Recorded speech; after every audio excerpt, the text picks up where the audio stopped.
Baik, kita mulai ya, Bapak-Bapak. Assalamualaikum warahmatullahi wabarakatuh. Alhamdulillahilladzi hadana lihada wa ma kunna linahtadiya laula an hadanallah.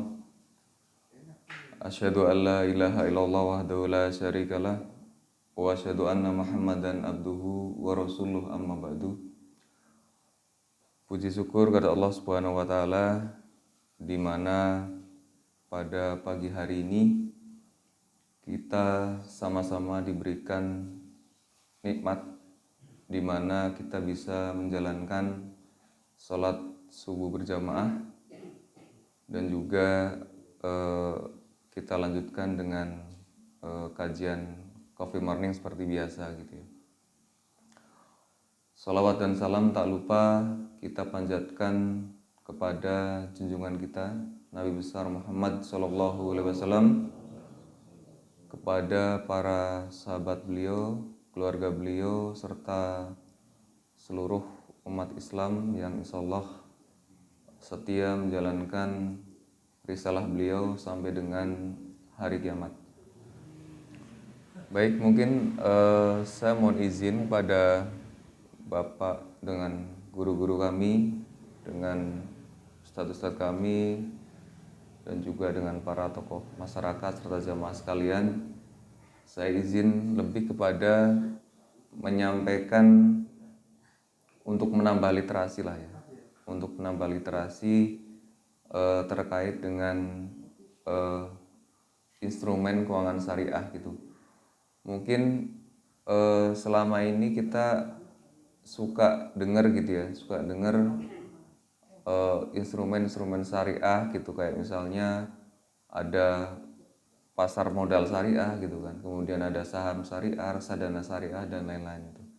Itu mungkin kalau Bapak Ibu semuanya yang memang sudah terbiasa mungkin dengan instrumen-instrumen ini itu mungkin sudah paham gitu. Tapi mungkin bagi Bapak Ibu yang memang belum pernah berhubungan dengan hal-hal kayak gini, mungkin ini akan menambah minimal akan menambah literasi lah buat kita semua gitu ya. Karena mungkin dalam setahun belakang ini kan agak ramai juga kok. Mungkin ada salah satu ustadz gitu ya, salah satu ustadz yang cukup terkenal di Indonesia gitu kan. Kemarin itu banyak banget borong saham-saham tertentu gitu. Kemudian kita bisa lihat apakah saham ini secara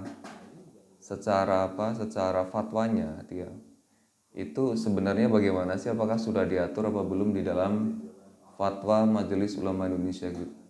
Fatwa Majelis Ulama Indonesia gitu.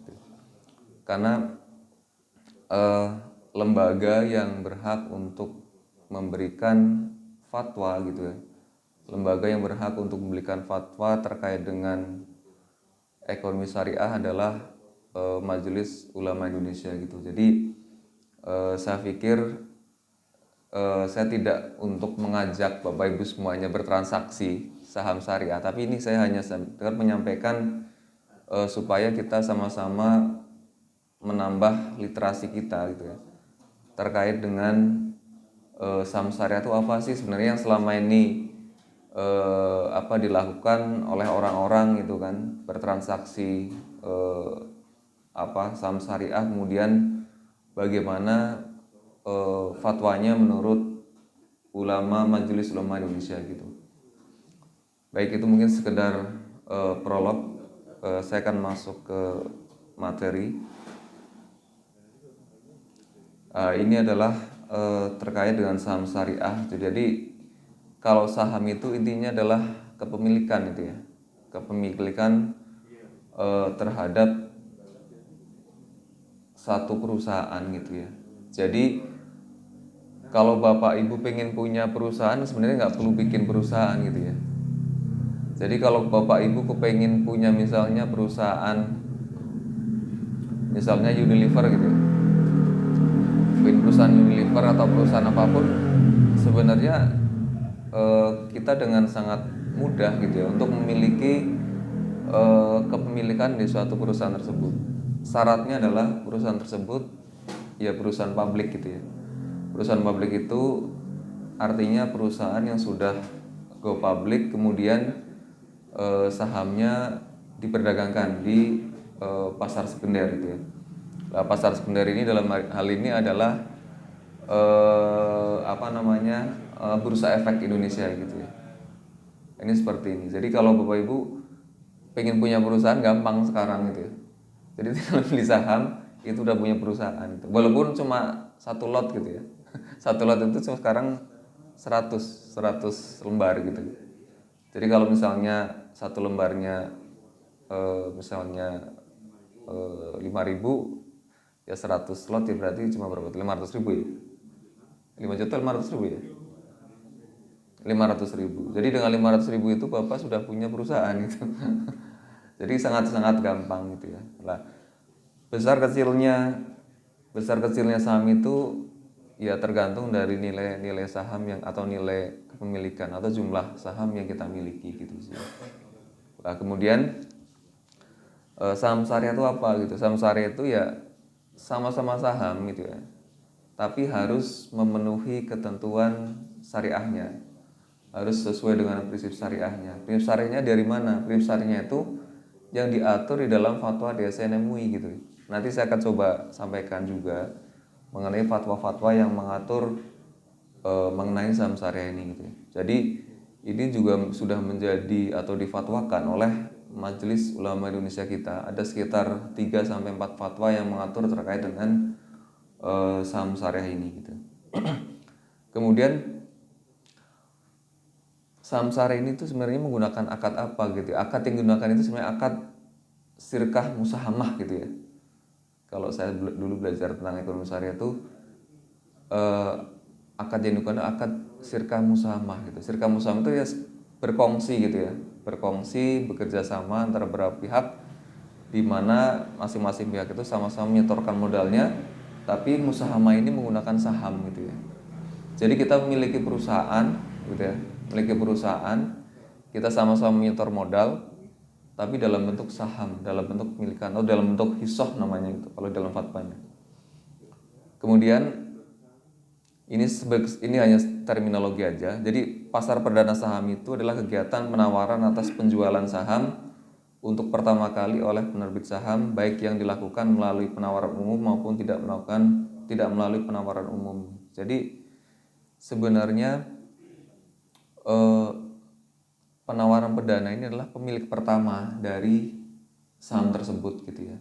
Misalnya pada saat saham baru pertama kali IPO gitu ya. Baru pertama kali IPO itu berarti pertama kali melantai di bursa gitu. Itu sebagai penawaran perdana gitu ya. Jadi pertama kali ditawarkan kepada publik itu disebut dengan pasar perdana. Nah, kemudian setelah di pasar perdana nanti ada di pasar sekunder gitu ya. Pasar sekunder itu biasanya saham ini sudah mulai diperjualbelikan gitu. Siapapun orang bisa beli gitu. Jadi ketika misalnya Bapak Ibu misalnya ingin ngecek gitu ya terkait dengan pasar sekunder itu ya sekarang yang dilakukan di Bursa Efek itu seluruh saham hampir 100 lebih lah saham itu diperdagangkan di situ gitu kan. Apalagi sekarang dengan teknologi yang semakin berkembang gitu ya. Dulu mungkin pada saat tahun 90-an ketika kita mau beli saham itu harus melalui telepon gitu kan. Harus melalui broker namanya pialang gitu ya. Harus melalui pialang gitu, harus nelpon dan prosesnya juga lama. Sekarang dengan kemajuan teknologi, dengan digitalisasi, dengan banyaknya platform-platform yang digunakan oleh para manajer investasi, itu sekarang tinggal download aplikasi gitu ya. Tinggal download aplikasi, terus kita install di handphone kita gitu kan. Kita tinggal bisa pilih-pilih saham mana yang kita mau, dan saham itu tadi ada saham syariah, ada saham yang memang benar-benar bukan syariah. Nanti kita lihat apa sih bedanya gitu saham syariah yang dan bukan syariah tuh seperti apa gitu. Kita lanjutkan. Ini jenis saham. Jadi kalau logo yang IDX itu, IDX Islamic itu, ini kantornya satu kantor dengan Pak Aceng nih. Pak Aceng pasti sering banget ketemu dengan orang yang bertransaksi di sini. Kenapa? Iya kayaknya Pak Aceng itu salah satu investor ya. Karena kerjanya di situ terus. Jadi beliau setiap hari kalau pengantor pasti akan ketemu orang-orang yang kerja di bursa efek ini gitu. Nah, mereka inilah otoritas yang memiliki kewenangan untuk menyelenggarakan transaksi saham, reksadana di bursa gitu ya. Nah, jadi jenis sahamnya itu apa saja gitu ya? Ada dua gitu ya. Jadi saham yang dicatatkan sebagai saham syariah oleh emiten atau perusahaan publik, dan yang kedua itu adalah saham yang dinyatakan memenuhi kriteria seleksi saham syariah. Jadi intinya gini, saham syariah itu bukan berarti saham yang secara institusi itu syariah gitu. Jadi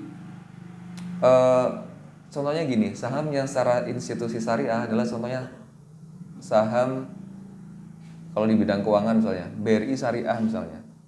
Nah, BRI Syariah itu memang dari awal itu memang sahamnya memang dia menyatakan diri sebagai saham syariah. Dia mendeklarasikan diri sebagai perusahaan syariah dan dia mendeklarasikan diri sebagai emiten syariah. Nah, kalau yang lainnya itu yang poin 2 itu sahamnya dinyatakan memenuhi kriteria syariah. Sebenarnya dia itu tidak mendeklarasikan dirinya sebagai saham syariah gitu. Tapi kalau kita nilai dengan parameter-parameter yang ada di fatwa itu, dia memenuhi kriteria sebagai saham syariah gitu. Contohnya apa? Contohnya misalnya tadi misalnya saham saham Astra misalnya itu kan. Saham Astra, misalnya Astra ada punya berapa perusahaan tuh? Ada kurang lebih 10 perusahaan, salah satu misalnya terkait dengan sawit ya, Pak Sulhan ya. Jadi Astra itu punya saham sawit namanya Agro Lestari ya Pak Sulhan ya. Agro Lestari, kode sahamnya kalau salah AALI yang salah itu ya. Itu secara institusi Agro Lestari itu tidak mendeklarasikan diri sebagai saham syariah gitu. Dia tidak mendeklarasikan diri sebagai saham syariah. Tetapi dengan kriteria-kriteria tertentu yang ditetapkan oleh Dewan Syariah Nasional Majelis Ulama Indonesia itu bisa dimasukkan ke dalam kategori saham syariah gitu. Jadi kalau kita bicara saham syariah itu apa saja? Ya banyak gitu.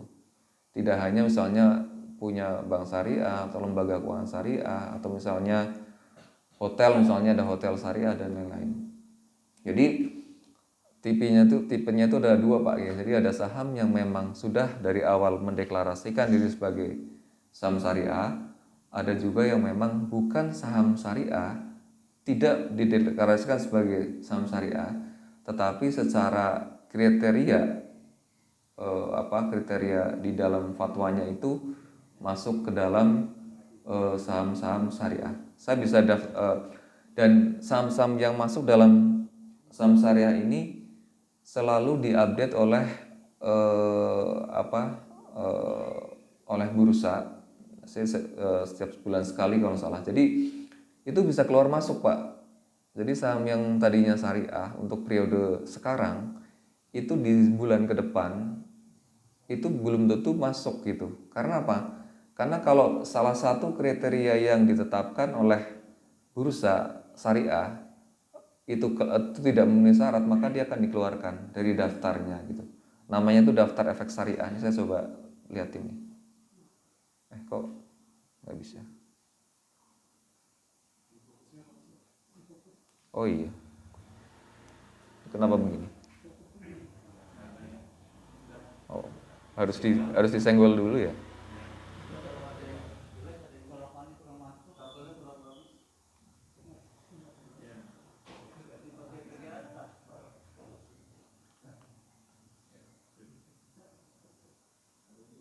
Ini contohnya Pak. Ini contohnya OJK ya yang melakukan evaluasi terhadap saham ini masuk dalam saham syariah apa enggak. Dia akan selalu diupdate setiap bulannya gitu. Kalau salah setiap bulannya kalau salah akan dilakukan evaluasi. Kalau dia sudah tidak memenuhi kriteria, dia akan keluar dari saham ini. Ini daftarnya contohnya ya. Ini adalah daftar efek syariah terbaru yang dikeluarkan OJK tanggal 23 Juni 2022. Ini jenis-jenisnya. Ada saham energi gitu kan. Kenapa? Lah kok nggak keluar? Sebentar.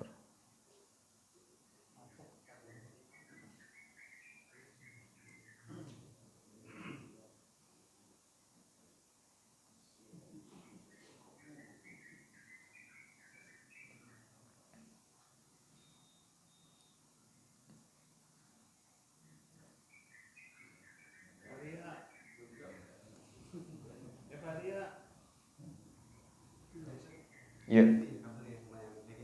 VGA. Tapi nggak ada colokan VGA-nya. Ini makanya DMI misalnya. Kecuali ada itunya, ada adaptornya. Ini udah pakai. Ya intinya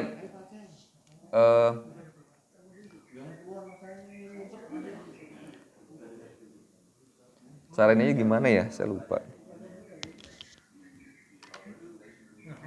Enggak sih, ini kan kalau ganti ke layar ini pakai ini kan ya? Kok nggak bisa masuk ya? Shift. Laptopnya syariah lah katanya. Oh ini. Oh ini. Tapi bisa nggak? Bisa nggak? Nggak bisa juga.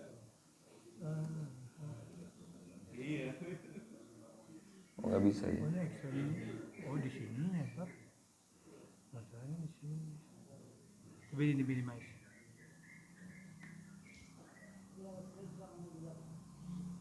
Lah ini kayaknya malah nggak bisa juga.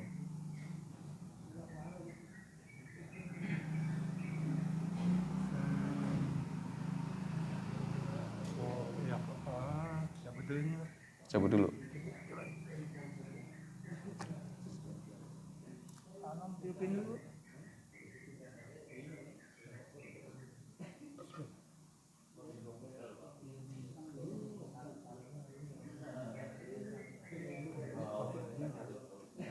Kabelnya masuk ke.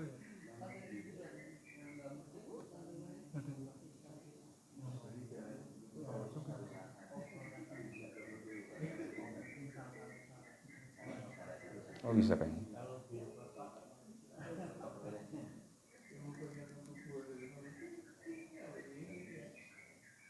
Tapi keluar ini gimana?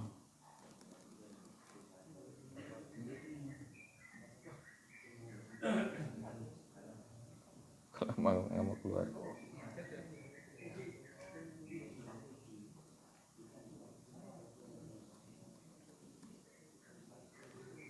Baik, mungkin nggak apa-apa kalau dibalikin ke yang tadi aja.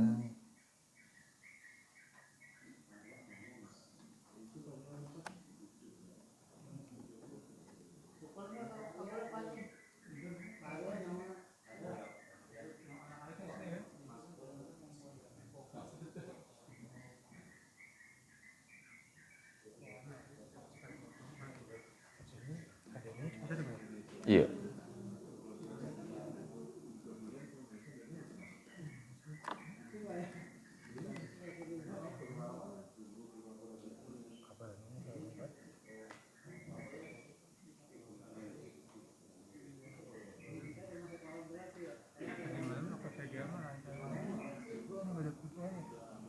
Gitu.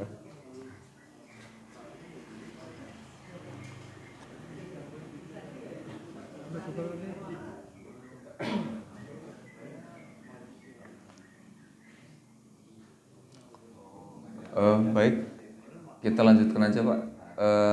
Jadi tadi yang terkait dengan jenis saham itu OJK akan melakukan update ya, selalu update. Dia akan melakukan satu pemantauan, evaluasi terkait dengan emiten-emiten yang terdaftar di dalam bursa efek gitu ya. Jadi akan terus dievaluasi apakah saham-saham tertentu itu masih masuk dalam kategori saham syariah atau enggak gitu ya. Jadi kalau secara penilaian dari OJK sudah tidak memenuhi kriteria, maka dia akan dikeluarkan dari daftar. Dan daftar itu yang mengeluarkan OJK. OJK itu kan otoritas jasa keuangan, lembaga yang memang diberikan kewenangan secara undang-undang untuk melakukan pengawasan terhadap lembaga keuangan itu, baik lembaga keuangan perbankan maupun perbankan gitu ya. Baik,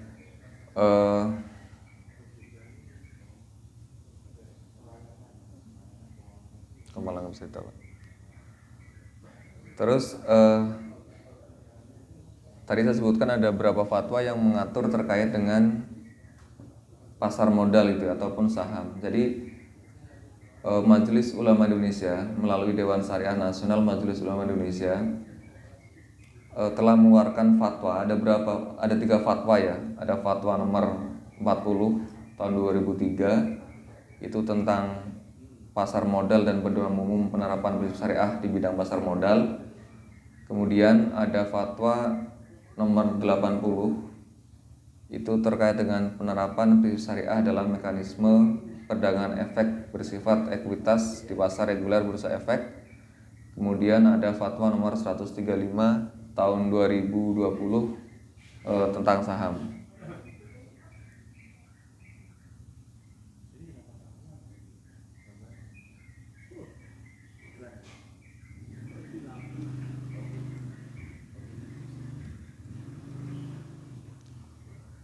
Jadi di dalam fatwa ini diatur terkait dengan yang pertama bahwa yang tadi sudah saya sebutkan, saham ini ataupun transaksi saham ini itu menggunakan fatwa ataupun menggunakan akad, namanya akad syirkah musahamah gitu ya. Jadi akad bersirkah menggunakan sirkahnya itu porsinya menggunakan saham gitu ya, disebut dengan sirkah musahamah gitu, dimana orang yang memiliki saham atau membeli emiten ini dianggap sebagai bagian dari pihak yang bersirkah gitu ya. Jadi ketika misalnya satu pihak gitu ya, satu pihak ataupun orang bisa badan gitu kan membeli saham syariah gitu kan untuk investasi misalnya, itu porsi yang dibeli dari saham, misalnya sahamnya berjumlah 1 juta lembar gitu ya, kemudian Pak Jalu misalnya beli 500.000 lembar misalnya gitu, berarti Pak Jalu itu punya 50% dari saham emiten tersebut gitu. Dan Pak Jalu itu dianggap sebagai, kalau 50 itu sudah dianggap sebagai pemilik saham mayoritas gitu ya, atau saham pengendali gitu. Jadi kalau dari 50% itu ya Pak Jalu itu bisa mengintervensi juga terkait dengan kepengurusannya gitu, misalnya menentukan direksinya, menentukan komisarisnya, biasanya seperti itu gitu ya. Lah, dengan kepemilikan Pak Jalu yang 50% itu, maka itulah porsi dari sirkah musahamahnya gitu ya. Mungkin 50% dipegang Pak Jalu, 50% itu dipegang oleh saham-saham retail. Saham-saham retail itu ya saham-saham yang misalnya cuma punya 10 lot itu kan, 20 lot dan seterusnya gitu. Nah, kalau saham pengendali itu, saham mayoritas itu seperti Pak Jalu ini misalnya, dia punya lebih dari, misalnya kalau mayoritas itu sudah tercatat di bursa itu, kalau individu maupun perusahaan sudah memiliki lebih dari 5%, itu namanya sudah tercatat di bursa. Misalnya Pak Jalu punya saham apalah Astra misalnya 5%, itu nama Pak Jalu itu sudah di bursa itu sudah ada tuh kepemilikan Pak Jalu, misalnya kepemilikan saham Astra itu misalnya Astranya berapa persen. Kemudian salah satunya itu Pak Jalu. Pak Jalu itu punya 5% itu tertulis di situ. Tapi kalau saham yang retail yang lainnya di bawah 5% itu tidak dicatatkan sih. Tapi tercatat, tapi tidak dicatatkan di profil perusahaan tersebut. Itu ya, jadi untuk yang transaksi yang saham ini menggunakan akad sirkah musahamah gitu ya. Bersirkah menggunakan saham, dan ini masuk dalam kategori sirkah inan. Itu sirkah inan itu adalah sirkah di mana masing-masing pihak menyetorkan modalnya gitu. Nama lainnya adalah sirkah inan. Kemudian yang berikutnya,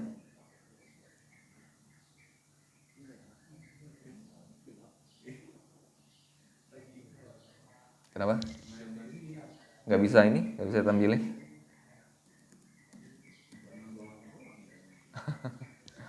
Jadi yang berikutnya adalah kita lihat ini. Kita lihat transaksi yang dilarang dalam bursa gitu ya.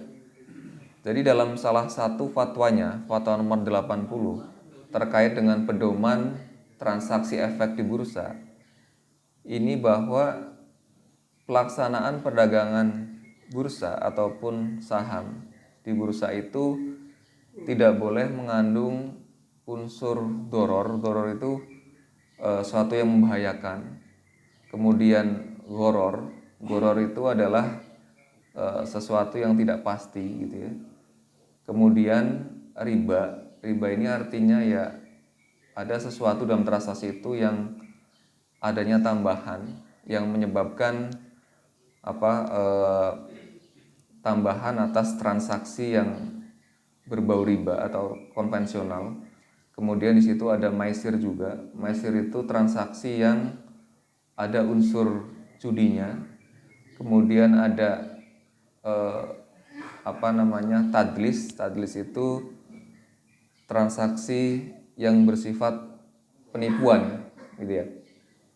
Dan lain-lain. Jadi ketika kita melakukan transaksi di bursa, maka di bursa itu sudah diatur bahwa ketika memang transaksi yang kita lakukan adalah transaksi di pasar modal syariah atau saham-saham syariah, maka tidak boleh mengandung unsur-unsur itu gitu ya. Tidak boleh di situ adanya riba, tidak boleh di situ adanya maisir, tidak boleh itu di situ adanya riswah gitu ya. Riswah itu adalah suap menyuap gitu kan. Kemudian tidak boleh adanya tadlis dan lain-lain.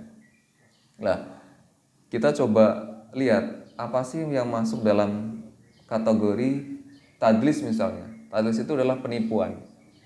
Penipuan di dalam pasar modal itu seperti apa?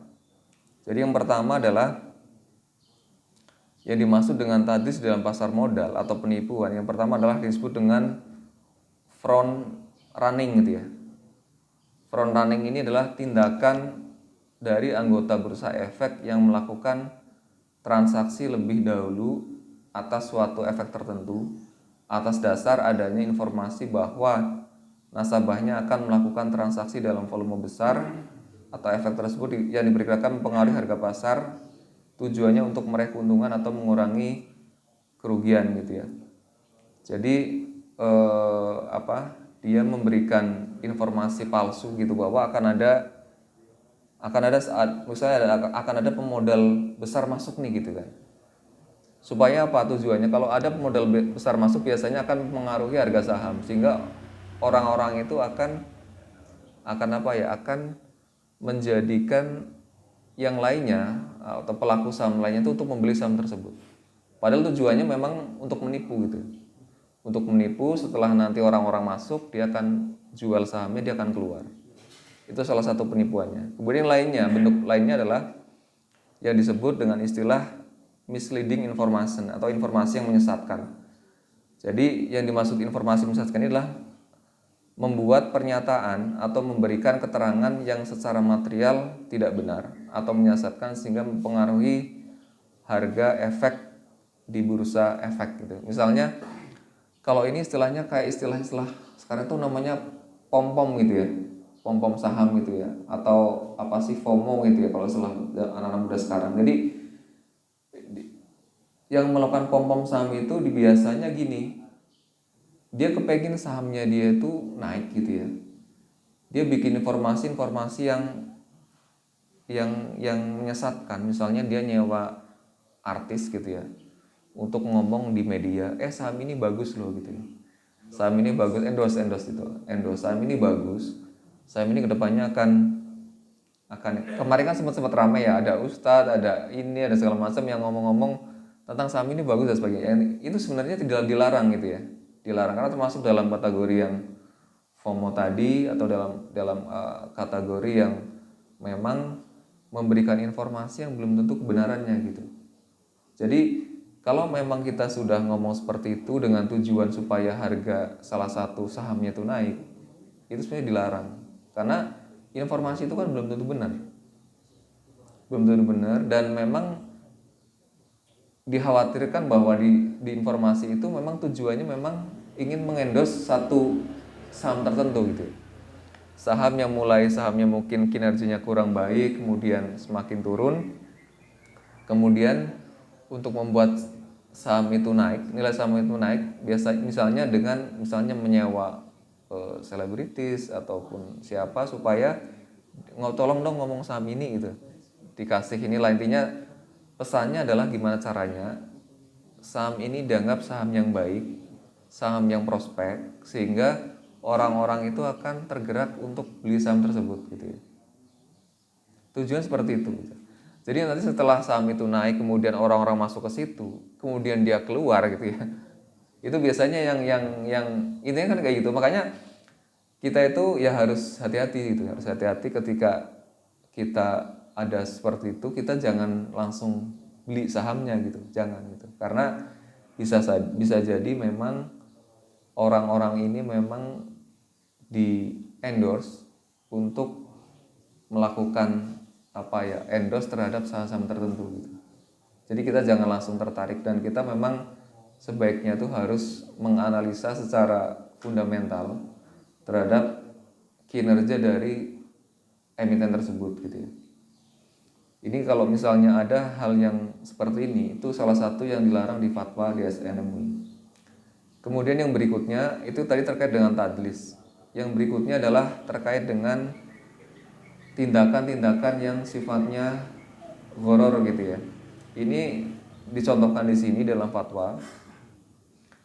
Contohnya adalah kegiatan atau tindakan namanya wash sell gitu ya, atau perdagangan semu yang tidak mengubah kepemilikan, yaitu transaksi yang terjadi antara pihak pembeli dan penjual yang tidak menimbulkan perubahan kepemilikan dan atau manfaat atas transaksi saham tersebut. Tujuannya untuk membentuk harga naik, turun, atau tetap dengan memberi kesan seolah harga terbentuk melalui transaksi yang berkesan wajar. Selain itu juga untuk memberi kesan bahwa efek tersebut aktif diperdagangkan. Ini juga masuk dalam kategori yang itu ya. Jadi kayak istilahnya kan di dalam saham biasanya ada bandar ya. Ada bandar. Bandar itu biasanya orang yang kerjanya memang dia melakukan menggoreng saham tertentu. Tujuannya apa? Tujuannya ketika saham itu sudah naik, dia akan keluar. Kalau dia saham udah naik, keluar kan dia udah punya untung ya. Dia saham itu naik, kemudian orang-orang udah pada beli, dia sudah untung. Misalnya dia beli di harga 1.000 misalnya. Kemudian dengan adanya dia bikin transaksi macam-macam, jadi dibikin tuh dia jual beli. Jadi seolah saham ini saham aktif gitu. Saham itu ada saham yang aktif, ada saham yang tidur, Pak. Kalau saham tidur itu biasanya saham yang memang udah nggak ada yang beli gitu. Jadi kalau misalnya ada istilah nyangkut itu biasanya ketika kita beli saham ke satu emiten, kemudian sahamnya turun terus, kita susah jualnya gitu. Apalagi saham yang sudah tidur, saham yang sudah tidak diperdagangkan lagi gitu, atau orang itu udah nggak mau beli ke situ. Lah biasanya itu tadi untuk membangkitkan salah satu saham itu biasanya ada bandar yang seperti itu. Makanya dia transaksi saham itu sebenarnya luar biasa ininya gitu. Banyak hal-hal yang memang di situ itu banyak yang bermain lah. Terutama orang-orang yang bandar ini. Bandar ini memang tujuannya untuk itu tuh, untuk itu tadi, misalnya dia ada saham tidur, sahamnya memang secara fundamental jelek, dia buat seolah transaksinya itu, oh banyak yang beli nih. Padahal yang beli dia juga pak, dia juga teman-temannya dia gitu kan. Tujuannya apa? Wah saham ini naik nih, dijual ini kok naik terus sahamnya tuh. Padahal dia juga pak yang beli. Nah tujuannya apa? Tujuannya untuk membuat seolah-olah saham ini bergerak baik, aktif. Pada akhirnya, pada saat dia sudah mencapai harga tertentu yang dia mau, dia akan jual saham itu semuanya ke masyarakat. Habis itu dia keluar. Yang beli itu terakhir itu dia nyangkut, nggak bisa jual lagi udah gitu. Dia jadi menggoreng saham itu memang jahat, artinya memang dia niatnya seperti itu gitu. Si bandar ini memang niatnya seperti itu. Jadi memang banyak saham itu yang memang terindikasi memang ya banyak saham juga yang banyak bandar juga yang bermain di situ gitu. Jadi harus berhati-hati juga gitu. Harus berhati-hati ketika ada saham yang tiba-tiba tidur, tiba-tiba istilahnya tadinya jelek, tiba-tiba naik terus gitu ya. Itu harus berhati-hati Pak. Apalagi kalau kita lihat secara fundamental keuangannya itu nggak baik gitu ya. Makanya kalau ya cuan itu ya, cuan. Jadi kalau misalnya kita mau ke situ, yaitu tadi harus melihat apakah secara fundamentalnya tuh saham ini baik apa enggak gitu. Kalau memang nggak baik, jelek, nggak profit, nggak usah masuk lah. Itu pasti memang sudah dimainin sama bandar gitu. Jadi seperti itu. Terus kemudian yang berikutnya masuk dalam kategori yang tahrir adalah pre-arranged trade, yang artinya transaksi yang terjadi melalui pemasangan order beli dan jual pada rentang waktu yang hampir bersamaan yang terjadi karena adanya perjanjian pembeli dan menjual sebelumnya. Tujuannya untuk membentuk harga naik atau kepentingan lainnya baik di dalam maupun di luar bursa. Intinya sama kayak tadi lah. Dia jual sekarang, dia beli besok. Dia beli sekarang, dia jual besok dan seterusnya kayak gitu. Jadi dia dibikin tuh satu saham itu supaya jadi kalau orang ini Pak, kalau di bursa gitu ya, semakin sahamnya baik, semakin sahamnya aktif itu dianggap sahamnya itu sehat gitu ya. Tapi kalau sahamnya itu nggak pernah aktif, nggak pernah diperdagangkan itu dianggap saham yang tidak baik gitu ya, tidak layak untuk diperjualbelikan. Nah, jadi ketika ada orang yang memang ini biasanya trader, makanya trading itu sebenarnya dilarang gitu ya. Karena tujuan kita membeli saham itu apa sih? Kan tujuannya untuk berinvestasi kan. Tapi ketika memang kita cuma beli sekarang, kemudian jual besok, beli sekarang jual besok, itu memang kita berinvestasinya itu di mana gitu kan. Kalau saya pribadi sih saya tidak setuju dengan apa sih tipikal pembelian saham yang seperti itu. Karena apa? Itu tadi unsur horornya tuh kelihatan, unsur misernya tuh kelihatan, gamblingnya tuh kelihatan gitu. Jadi ketika kita akan membeli perusahaan ya kita beli gitu. Kita beli, kita simpan sebagai investasi gitu. Jadi ketika ya kita pada saat kita mau jual ya nggak apa-apa. Tapi kan jangka waktunya ada gitu. Bukan sekarang beli besok jual sekarang. Atau bahkan kalau trader itu bukan satu hari malah. Hitungannya tuh bisa menit, detik gitu kan. Itu bisa mereka beli bisa jual lagi gitu. Dan mereka bisa mendapatkan keuntungan banyak dari situ. Ya kalau untung-untung, kalau lagi boncos ya boncos juga gitu. Gitu sih. Tapi secara pribadi saya tidak. Itu yang menurut saya diharamkan, harusnya secara syar'i diharamkan karena di situ potensi gorornya, potensi perjudiannya itu tinggi. Kemudian yang lainnya, tindakan yang termasuk dalam kategori, saya lanjutkan sedikit ya Pak. Tindakan yang termasuk dalam kategori najas. Najas itu adalah permintaan semu gitu. Jadi ini yang disebut dengan menggoreng saham. Jadi menggoreng saham ini adalah saham ini dibuat seolah-olah yang tadi saya nggak jauh beda dengan yang tadi. Saham ini saham yang sebenarnya secara fundamental itu jelek. Tetapi si Bandari itu punya kepentingan tertentu kan yang saya bilang tadi. Dia ingin meng-up ini saham, ingin memelas ini saham supaya apa? Supaya ketika harganya naik, dia akan mendapat keuntungan tertentu. Gimana caranya? Ya digoreng tadi itu. Digoreng, teman-temannya suruh beli gitu ya. Jadi misalnya saya di sini sama 10 orang teman saya misalnya, ayo dong kita beli saham ini supaya saham ini naik. Ketika saham ini ramai diperdagangkan, kemudian harganya naik terus gitu kan. Itu orang-orang kan akan lihat, wah ini saham kok bagus gitu ya. Maksudnya kok grafiknya naik terus gitu kan.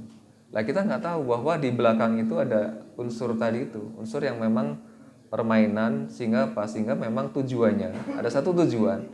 Pada saat sudah mencapai harga tertentu, dia akan keluar gitu ya. Akan keluar sehingga yang boncos itu orang yang belakangan beli itu, Pak. Akan belakangan beli, dia akan susah untuk jualnya karena sudah nyangkut. Kalaupun jual ya pasti dia akan turun dan harganya dia pasti akan ruginya akan banyak.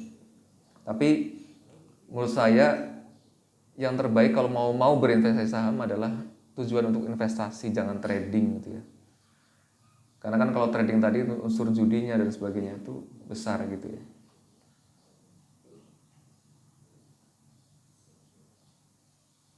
Kemudian yang dilarang itu selain tatis juga ada unsur yang najas tadi, kemudian ada ihtikor. Ihtikor itu penimbunan.